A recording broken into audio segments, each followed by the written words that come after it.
Hello, freaks, geeks, and all those unique. This is EmceeFrodis. Carry on, wayward fans. There'll be 3 before we're done. We're going down the road so far with episode 17 of season 15, Unity. This was directed by Katrina Mackenzie and written by Meredith Glynn. So this episode sees Amara returning because God has come back to this world and is starting to destroy things. And Amara wants to convince him to stop, but is willing to work with the Winchesters. And Dean and Jack have to go do the final bit of of Billy's plan, which involves going to find Adam. As in the first man, not the Winchester's brother. It's a little bit confusing. And Sam and Cass are trying to figure out a way that they can do this without Jack dying. And that involves going to find Billy and finding somebody else instead.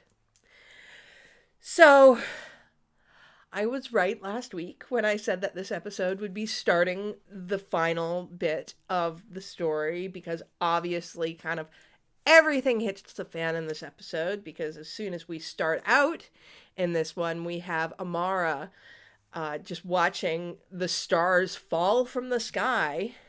I also think that it's interesting that, again, I was right, that Amara is very much enjoying being within this world. We see her enjoying the hot spring and reading and, communicating with people. And meanwhile, Chuck is always moving somewhere. It's always about moving the story along. And Amara kind of calls him out on this. Now, this episode was structured, I don't want to say strangely, because they have done this before, but it did feel a little strange in that we did have, these little vignettes where first we had Amara's storyline, then we had Dean and Jack's storyline, then we had Sam and Cass's storyline, and then they all kind of came together. And I understand why they did it that way, but I felt like it was a little half-baked almost. They needed a little bit more to actually have it kind of work that way. I felt by having it only be 3 stories kind of ruined the effect of it. Maybe I would have done the last one and had it been Chuck's, and then that's when everything kind of hit the fan. But, whatever. So let's go through the stories one by one. We first have Amara, and, she does figure out that Chuck is back in this world, and she's started to destroy things, and it's the culmination of Amara's character.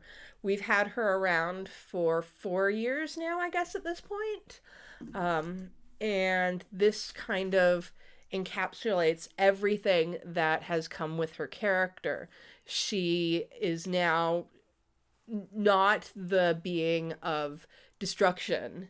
That's kind of switched over to Chuck, and as my friend commented in the comments on my last video, we've actually seen a shift with the way they dress Chuck and Amara.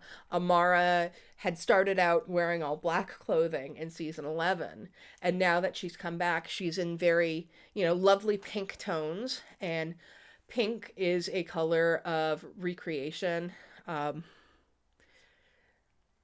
So she's lightened up, and she's no longer this being of destruction. Meanwhile, Chuck is gone very dark. He's also completely abandoned the kind of aw shucks, hoodie kind of look that he had when we first got to know him in The Monster at the end of this book. He's now, blazers and just very serious. And certainly Chuck is very serious in this episode. We get some more of the Amara and Dean storyline, which has been around since the very beginning of Amara's arc. And we find out that Chuck had absolutely nothing to do with Amara and Dean, which makes sense because we don't really want to think that Chuck would write this fairly epic romance between his sister and Dean. I say epic in that it was epic in that she is an epic being who, kind of fell in love with Dean. And yes, certainly Chuck got very grossed out by the whole thing. But the fact that he was not responsible for it does tell us that Chuck may say he's omniscient and omnipresent, but he doesn't affect everything. He doesn't affect her. To an extent, he doesn't affect the Winchesters. Now, what comes at the end of the episode might spoil things in terms of Chuck's ability to have somebody to balance him. But I think we can find a way around that. And we also have probably the biggest part of this episode was the Jack and Dean storyline, in which Dean states outright that Jack isn't family and he's perfectly comfortable with using Jack as a weapon to destroy Chuck. Dean has tunnel visioned and is just completely focused on getting rid of Chuck. And first of all, Dean is completely full of shit on so many levels.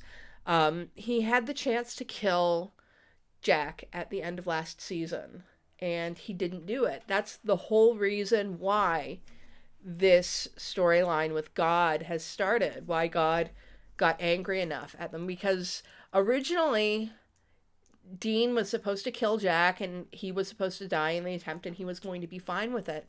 But then he ends up resisting. And as Chuck pointed out back then, that, Dean was a father figure to Jack. So no matter what Dean says in this moment, he doesn't mean it. And I think that we actually do see hints of that if you look at his expression in the shop when he's waiting for Jack to come back from the test. Dean does not seem at all sure about this.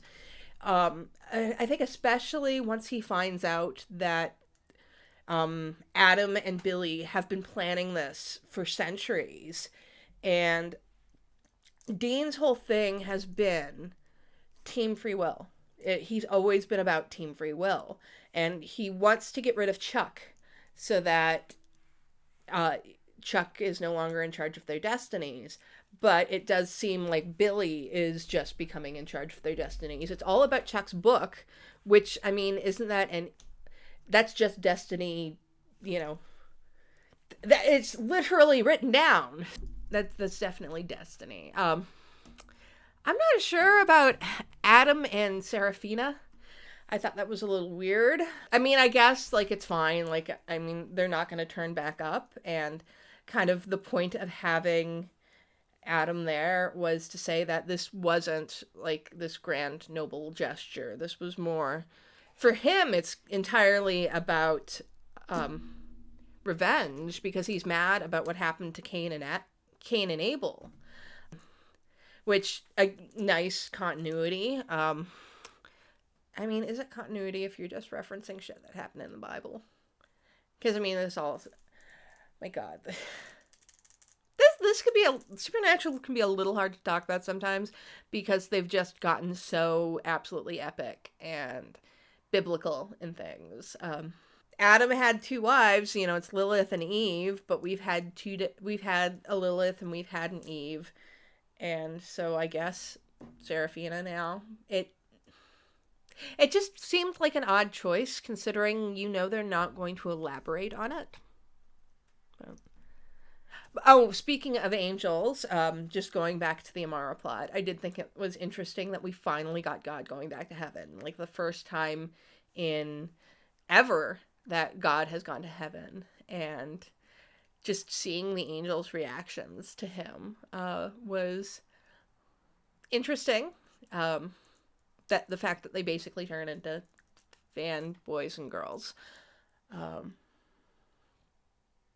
You would have thought that it wouldn't have quite been that reaction, but hey, I guess it works. It's kind of been something that we've been waiting for since the angels were introduced, for God to come back into heaven.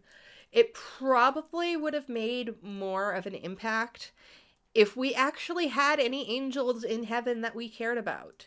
But at this point, I think all of the reoccurring angelic characters have been killed off. To get rid of, to the final step in turning Jack into a bomb is to take Adam's rib and for Jack to absorb it. And wow, that scene of them absorbing the rib was super, super gross.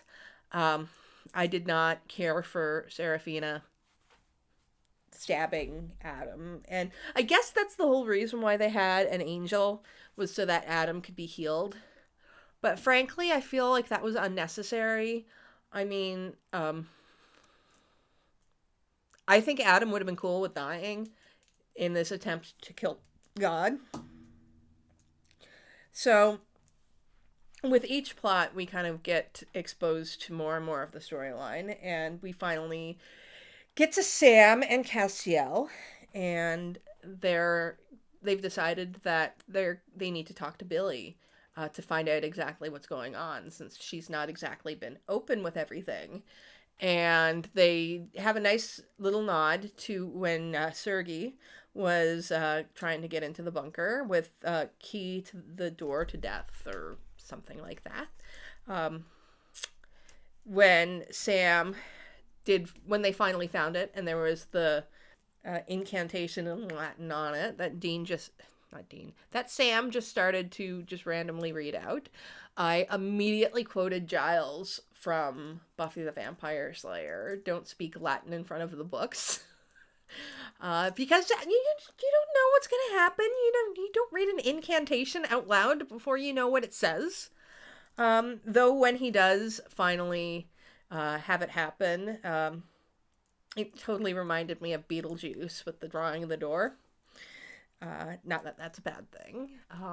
And we get an appearance from Rachel Miner as the Empty / Meg, just borrowing the suit, which I really like. This close to the end, it's nice to see Rachel Miner again. Meg, at this point, we're never going to see Meg again, but having the Empty take that form is just, it's nice.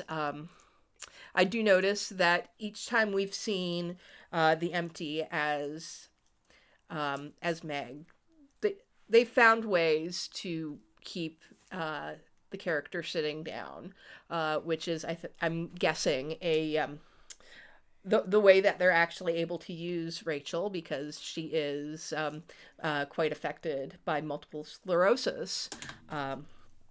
So, I mean, it's good that they were able to find a way to use her, because she is such an iconic part of the show, and we're so close to the end that even if we can't get Meg, let's get the Empty in there. And the Empty basically tells Sam exactly what's going on, that Billy is planning to take things over, and I'm not surprised. I didn't see it coming, but I'm not surprised. It's like, I knew there had to be another twist along the way, and having Billy wanting to take control, that makes sense, and that Billy wants to take control to set things right. We've always known that Billy was big on things being done in what she believes to be the natural order, so that this is her plan completely makes sense. I appreciate that they've set this up over the course of several years, and whether or not they had planned for this to be the ultimate end game, I don't know, but it works anyways. And just when things all of a sudden come together, and really when we get the end, it is kind of Chuck's story, because it is Chuck's story, which it's revealed that Chuck has kind of put all of these things into place because he did want his ending done the way he wanted it. He wants Dean to allow this to happen and to kill Sam to do it, because it's always come down to one of the boys killing the other. I think having it I was yelling at my screen.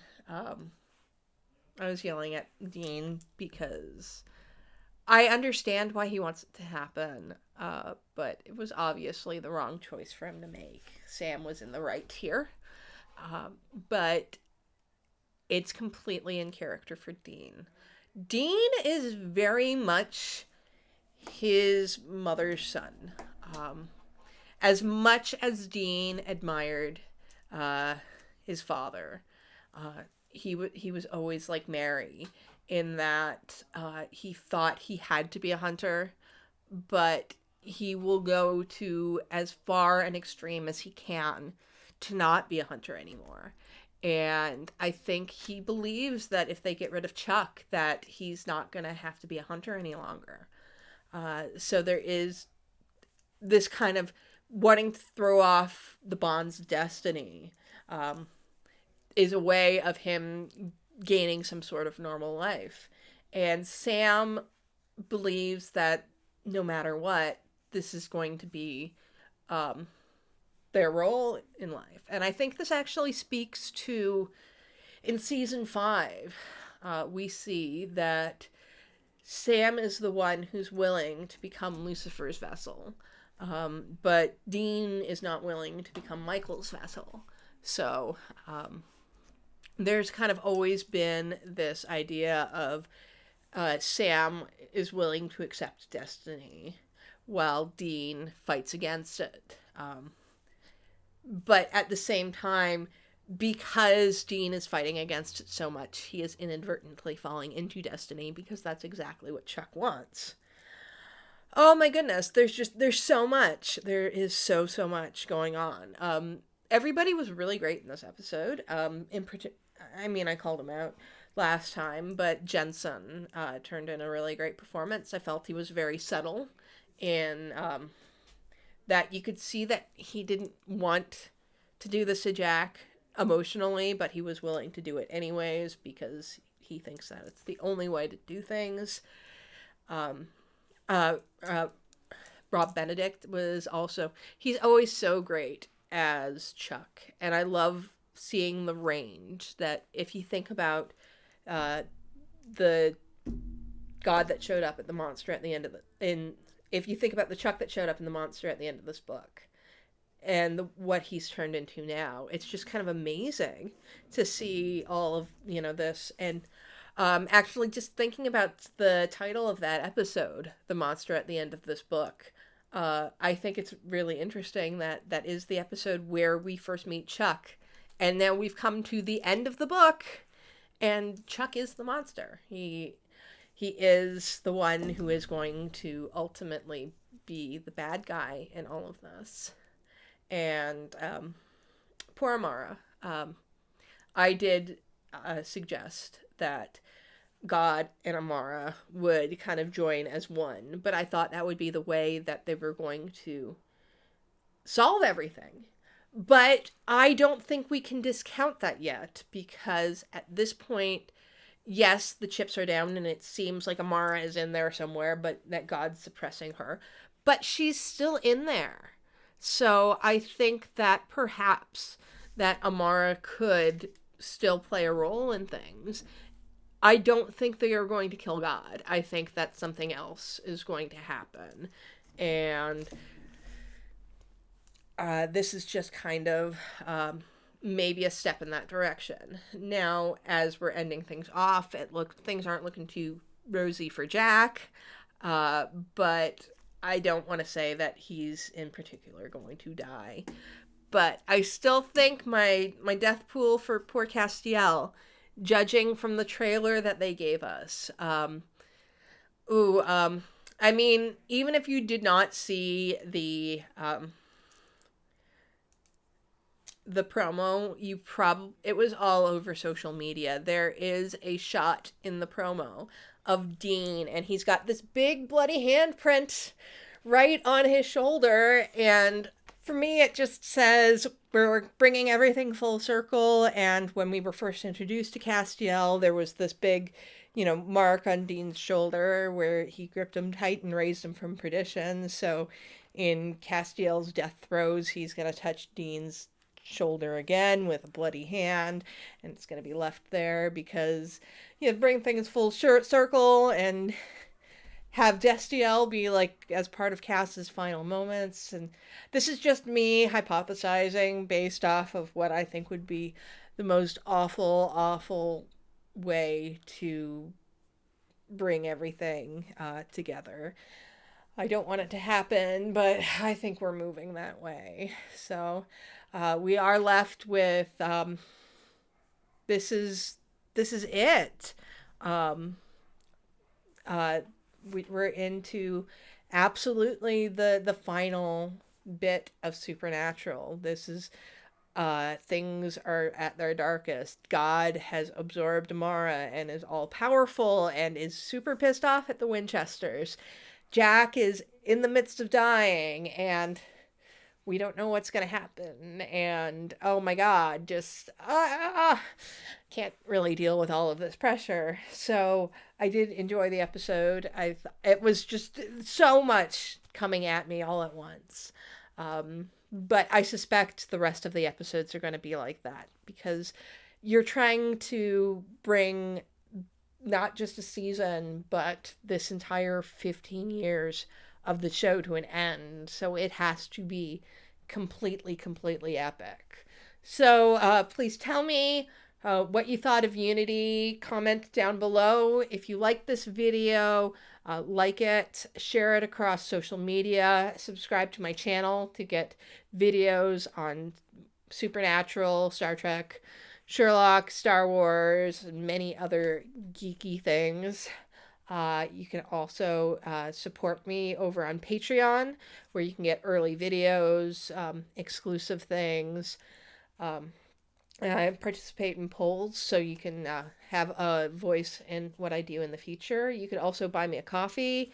If you're looking for things to wear, you can go to my TeePublic and Redbubble and find some designs that I've done. Today I am wearing my Supernatural Bisexual Pride shirt. I have it in many, many pride flags, not just the bisexual pride one.